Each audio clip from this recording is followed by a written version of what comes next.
Thank you, sir.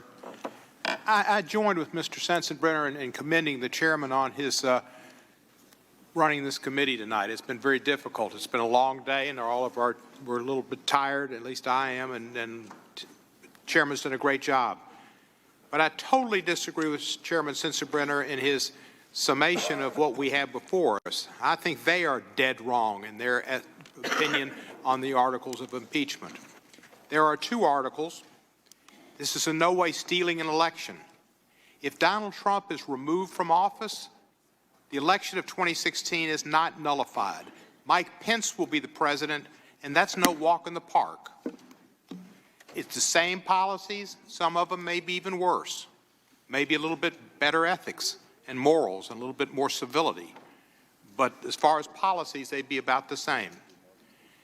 There's been a lot of discussion of what we've had here, but basically, this is an issue about abuse of power based on testimony of Lieutenant Colonel Vindman, Ambassador Yovanovitch, Ambassador Taylor, and Dr. Hill. These are four independent class acts, people we should all look to. I mean, we all talk about them as patriots. They are patriots, but they are career foreign service folk who have done great jobs for America, are nonpartisan, and they came forth out of a sense of duty to testify.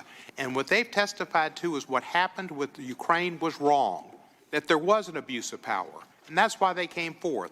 And to say that this whole process is corrupt is basically an affront to each of those four patriots who came forward, to those four career foreign service officials, those four people who are nonpartisan. They did a service to this country. The fact is, their facts are indisputed, that what happened was a favor, though, although I'd like to ask you for a favor, though, and then Mulvaney going out, get used to it, that's politics, that's what happened.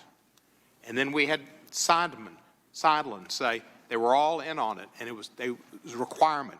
And to get the military aid, you've got to announce the investigation. There's nothing other than that. And we've been here the last few hours. They've been using it as a campaign ad for Trump. Yeah, the market's up, all that kind of stuff. SNAP payments are being cut drastically, and poor people are going to be hurt. And they didn't benefit from the Trump tax scam. Bob Corker, who served in the Senate, said the two biggest mistakes he made when he was up here were voting for the tax scam, which he didn't call it that, and then voting for the budget that came afterwards, exploding the debt. And somebody on the other side talked about how we need to be up here and fighting the debt. They've exploded the debt. They have no traditional Republican philosophy whatsoever. The Kurds, sayonara. They've ruined us in the Middle East forever. Trump just sold them out for his friend in Turkey. And the Kurds were the hell with you. And we gave Syria to the Russians. And just yesterday, Trump met with Lavrov, the Russian ambassador.